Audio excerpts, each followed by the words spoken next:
Tidak ada yang menyangka jika Gunung Semeru di Lumajang, Jawa Timur akan meletus pada Sabtu 4 Desember 2021. Semua terjadi secara tiba-tiba.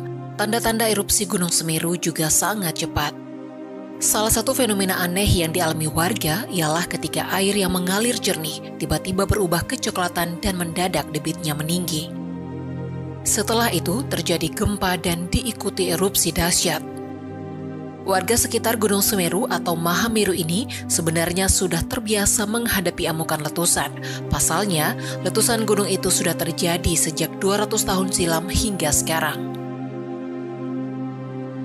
Meski demikian, meletusnya Gunung Semeru kali ini rupanya banyak yang mengaitkannya dengan mitos bahkan ramalan Jayabaya. Apa dan bagaimana isi mitos dan ramalan tersebut? Berikut adalah rangkuman yang kami kutip dari berbagai sumber. Konon ada sebuah legenda dalam kitab kuno abad ke-15 yang menyebut kalau Pulau Jawa dahulu kala mengambang di lautan dan terombang-ambing. Melihat itu, para dewa kemudian memutuskan untuk menancapkan Pulau Jawa dengan paku, yakni Gunung Semeru. Dalam kitab tersebut, gunung ini konon dibawa dari India oleh Dewa Wisnu dan Dewa Brahma. Mbah Dipo diketahui merupakan kuncen atau juru kunci di Gunung Semeru. Dia telah meninggal dunia pada 2005. Masyarakat sekitar percaya bahwa Mbah Dipo memiliki keahlian menangkap pesan dari makhluk tak kasat mata di Gunung Semeru. Ada sebuah mitos yang menyebut kalau Gunung Semeru meletus, maka disarankan untuk pergi ke arah sungai, jangan ke arah Gunung Sawur.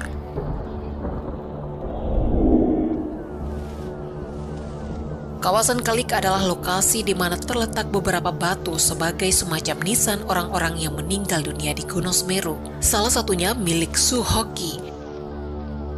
Konon, di kawasan Kalik para pendaki sering mengalami kesurupan oleh roh manusia atau roh binatang.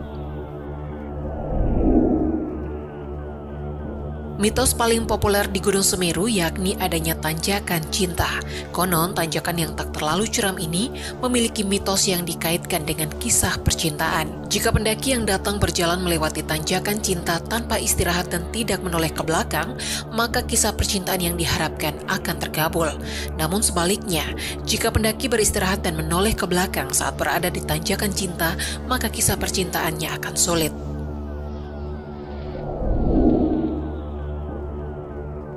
Konon ada sebuah mitos yang menyebut ada seorang dewi yang menyerupai seorang manusia yang kerap muncul dengan mengenakan pakaian kebaya kuning dan kemunculannya ditandai dengan kepulan asap saat bulan purnama datang.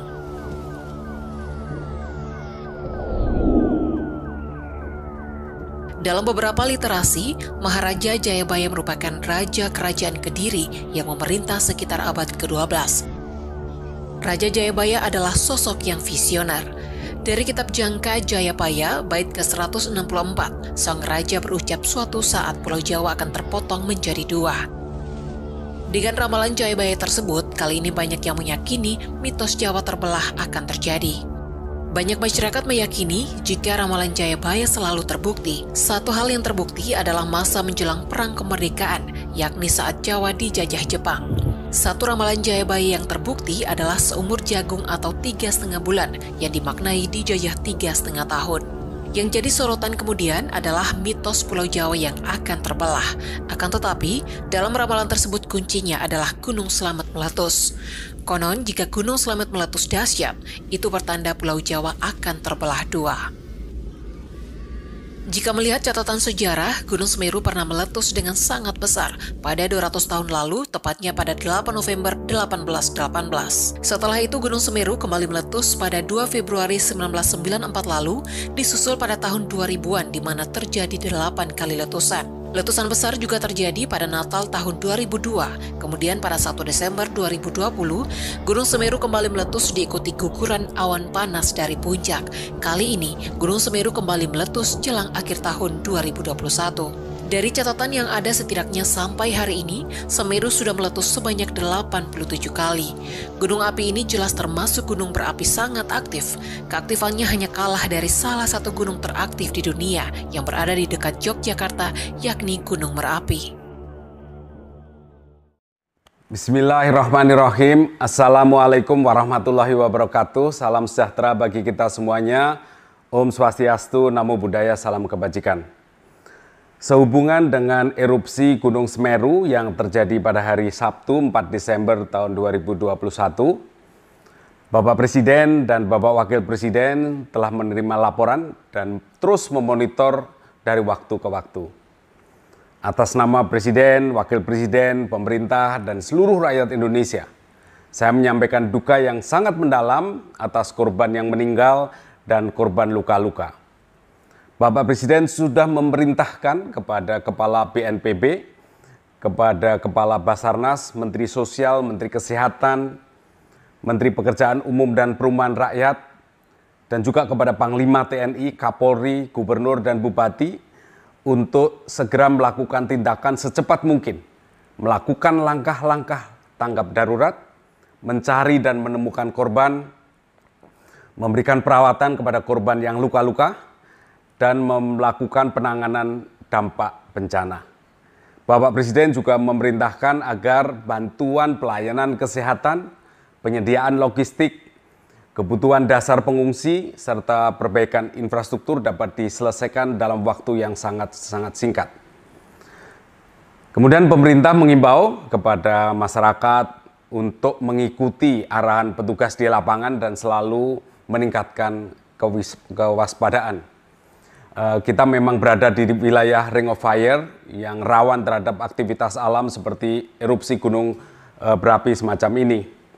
Kepada kepala daerah dan pejabat pemerintah untuk selalu waspada dan mengajak masyarakat untuk selalu siaga dan waspada, saling bekerja sama untuk mengantisipasi datangnya bencana semacam ini.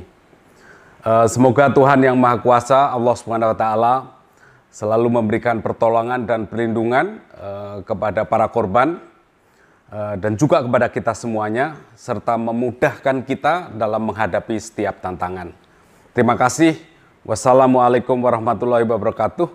Om Santi Santi Santi Om Namo Buddhaya. Salam kebajikan. Intinya kami sudah siap.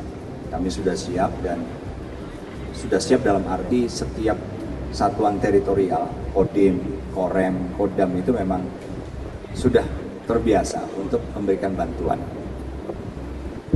Dalam hal bantuan-bantuan yang tidak bisa disiapkan misalnya oleh Kodam atau Kotama yang ada di Jawa Timur, kita akan bisa dan kita sudah sering melakukan itu, memberikan dukungan dari pusat supaya lebih bisa tertangani penanganan bencana.